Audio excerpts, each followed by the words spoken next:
when I treat someone with distrust, then they experience the distrust and then they act distrustful towards me.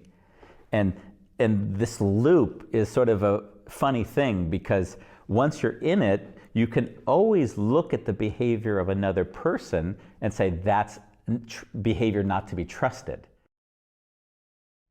So, Andy, on chapter 2, I've noticed that you really prioritize trust in connection. Can you talk about why? Yeah, I've prioritized it sort of all my life because of all the failings when I didn't. So whenever I would assume trust, then that would be always the thing that I'd have to go back to stabilize that so that I could do anything else. So when I'm working with anyone in my work, in coaching, and if maybe a couple, then I'll always force the couple to say, I can only work with you if each one of you is willing to admit that you've been the problem all along.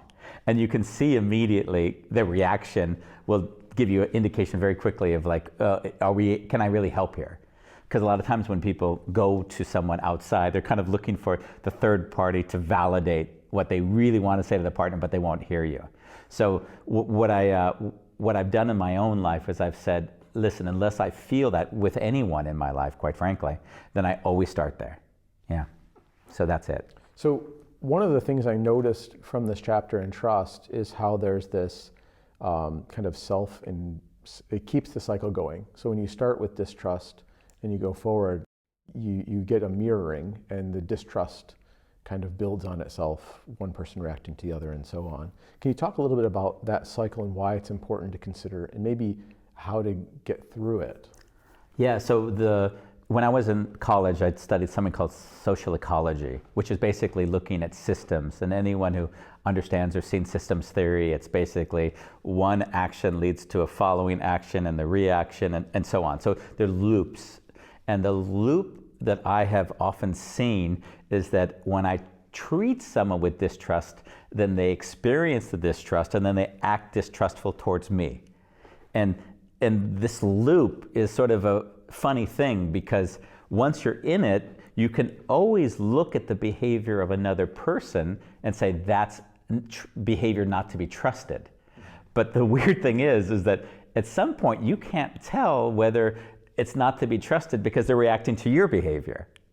So that loop and shifting it is one of these critical moments for me, and that usually comes through some really serious act of vulnerability. But without that, you really see that there's no helping. Because if I look at everything you say through the lens of distrust, I'm not even leaving myself open to you. You know, it's interesting, when I think about trust, I think about the in-group bias that we've had a lot of talk about, and how little differences in the way that we perceive another person can put them in our out-group, and we actually treat them as if there's no empathy connected to them. Could you touch on the in-group, out-group? Because we haven't mentioned a little bit. I've read it in the book, but you know it so well. Could you share a bit about that? Sure. So in-group, out-group bias is when you have somebody who's like you in some way, shape, or form, which can be as dramatic as similar skin colors, and can be as minuscule as liking the same sports team.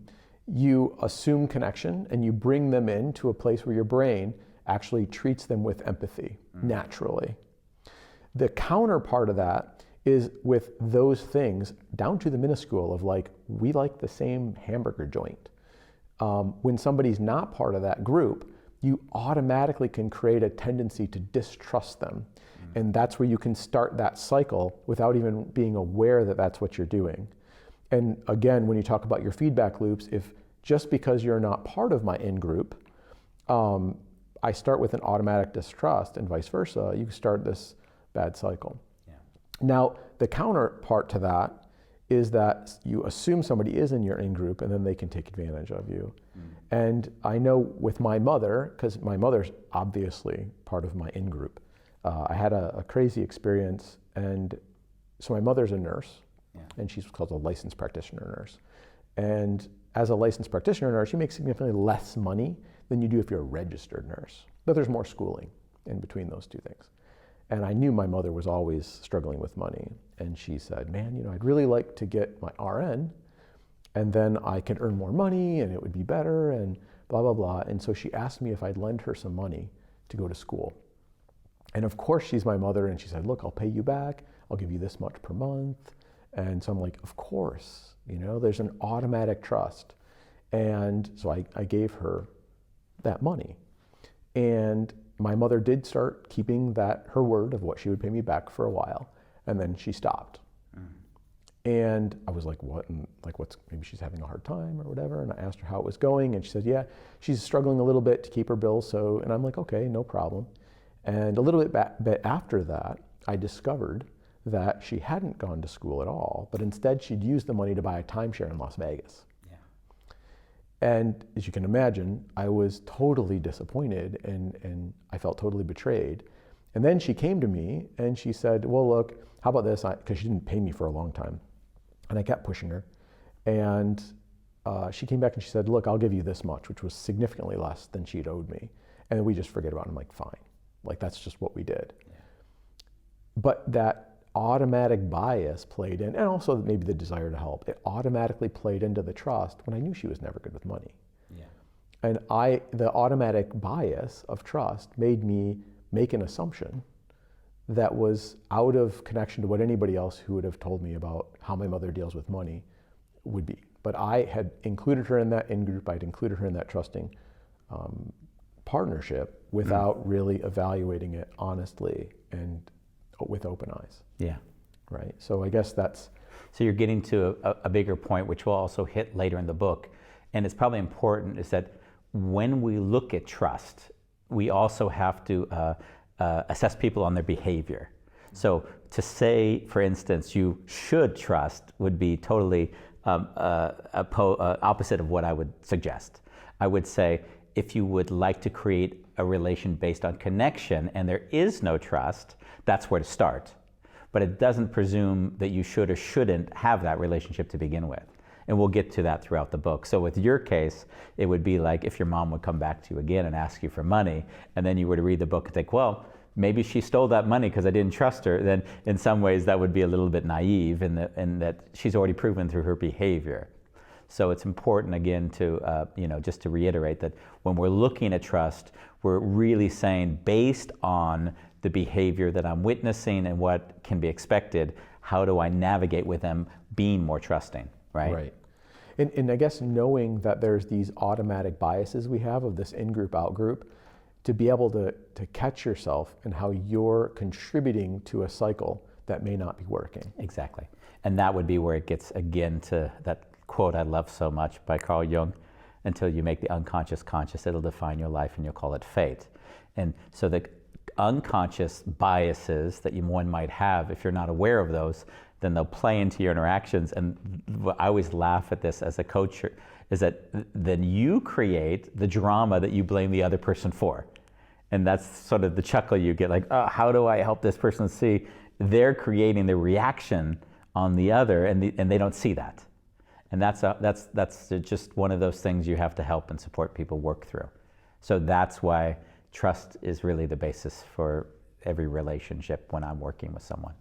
So let me ask you just one more question on this, because if you catch yourself into this cycle, how do you break out of it?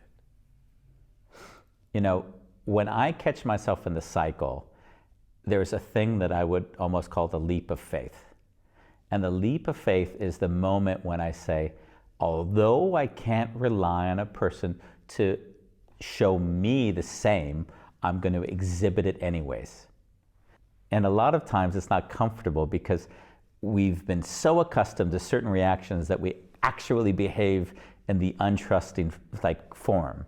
So what I've learned is that I will actually do something which is so far away from what I'd be comfortable with, but it's what I know is the most responsible thing to do to give the person a chance to see me. So like, for example, in the case of my mom, I gave that trust in a dramatic way, right?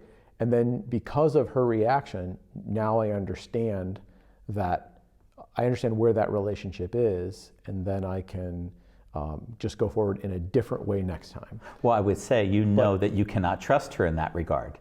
Right. There's no problem with not trusting, but it's the conscious not trusting we're talking about. Right, right. But I guess what it sounds like you're saying is that once you make that dramatic move, if the person doesn't mirror you and it doesn't move to a different type of cycle, then you know that there's a different type of problem. Yes. Yeah. You wouldn't force it. You would just know I would always say in my own vernacular, the conditions aren't there for a healthy relationship. That's the wording I'll use. The conditions aren't there for a healthy relationship. And healthy implies judgment, I know, because what is it, unhealthy or an unhealthy? Let's be more specific. For a relationship I want to be in. Because I get to decide what I do and don't want to participate in. And I will choose not to be in relationships where trust isn't present. Great. Okay. Yeah. Well, thank you. Thank you.